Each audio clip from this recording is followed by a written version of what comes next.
This is the story of the raising of Lazarus, found in John chapter 11, verses 1 through 44. There was a man named Lazarus, and he had a sickness. He was ill with an illness that could very likely lead to death. Lazarus had two sisters, Mary and Martha, and the three of them knew Jesus.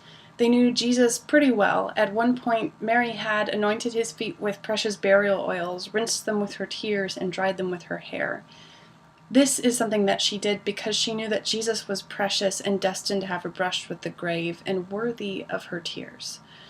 These sisters who knew Jesus so well sent to him saying, "Lord, he whom you love is ill." Jesus responded, "This illness does not lead to death. It is for the glory of God, so that the Son of God may be glorified through it." And Jesus, being more than a man of just words, decides to set out to go see Lazarus. The problem is, Jesus was a status quo changer. He was making crazy claims like, "I am the light of the world," and "Before Abraham was, I am." Jesus, being more than a man of just words, was also doing crazy things like healing the lame and casting out demons and walking on water. He was completely changing people's lives, and some people didn't like that. There were religious leaders who did not want the status quo to be changed. Jesus was calling them out on their hypocrisy and revealing the rotten integrity of their stale practices. And because of this, they wanted to kill him. It was dangerous for Jesus to go see Mary and Martha. So his disciples, sure he doesn't know what he's getting into, warn him, "Rabbi, the Jews were just now seeking to stone you. Are you going there again?" But Jesus is not a man who would hide. He tells them, "Are there not 12 hours in the day? If anyone walks in the day, he does not stumble because he sees the light of this world. But if anyone walks in the night, he stumbles because the light is not in him." Jesus tells the disciples, "Our friend Lazarus has fallen asleep, but I go to awaken him."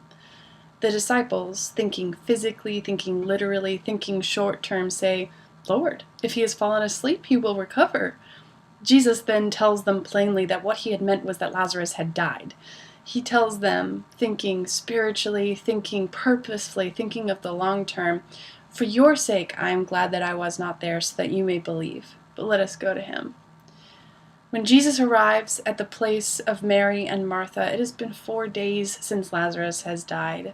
For Mary and Martha, that means 4 days of mourning and 4 days of loss, 4 days of a decomposing corpse behind a rock that is no longer a brother to anyone. As Jesus approaches, Martha comes out to meet him. A note about Martha. Martha is a task-oriented problem solver, direct and logical. And Jesus knows her. She says to Jesus, "Lord, if you had been here, my brother would not have died." But Martha, being a woman of faith, also says, "But even now I know that whatever you ask from God, God will give you." In an unusually direct statement, Jesus tells her, "Your brother will rise again." Martha, being a woman of faith, says, "I know that he will rise again in the resurrection on the last day." In another direct statement, in an attempt to redirect her focus, Jesus says, "I am the resurrection and the life. Whoever believes in me, though he die, yet shall he live. And everyone who lives and believes in me shall never die." And then Jesus looks directly at her and says, "Do you believe this?" Martha, being a woman of faith, says, "Yes, Lord. I believe that you are the Christ, the Son of God, who is coming into the world." Martha calls her sister Mary, saying, "The teacher is here and is calling for you."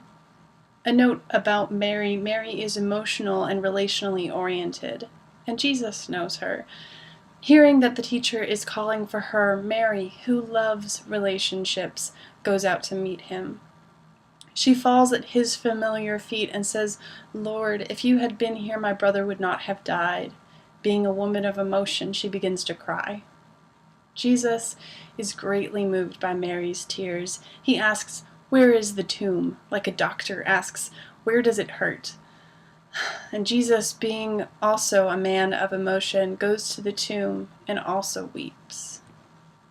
What a strange thing to do. Jesus weeps for the man who is going to be raised. He's already said that he's going to raise him. Jesus knows that this pain is temporary, but he is willing to cry with them, never calling their pain small or insignificant just because it is temporary. Even though it has only been 4 days, and it will only be 4 days that Lazarus is dead, Jesus is not a man to call their pain unworthy of his compassion. Jesus looks at the grave and says, "Take away the stone." Martha, thinking practically, says, "Lord, by this time there will be an odor, for he's been dead for 4 days." Jesus tells her plainly, "Did I not tell you that if you believed you would see the glory of God?" So they took away the stone, and Jesus sizes up the grave, and then he turns his eyes to heaven and prays, "Father, I thank you that you have heard me. I know that you always hear me, but I said this on account of the people standing around, that they may believe that you sent me." And then Jesus speaks the words, "Lazarus, come out." But Jesus' words are more than just words, because the man who had died comes out. He was still wrapped in linen burial cloths. He was still wrapped in the leftover signs of his brush with death. But Jesus tells them, "Unbind him and let him go." The man who was dead is now alive, but more than that, he has been set free.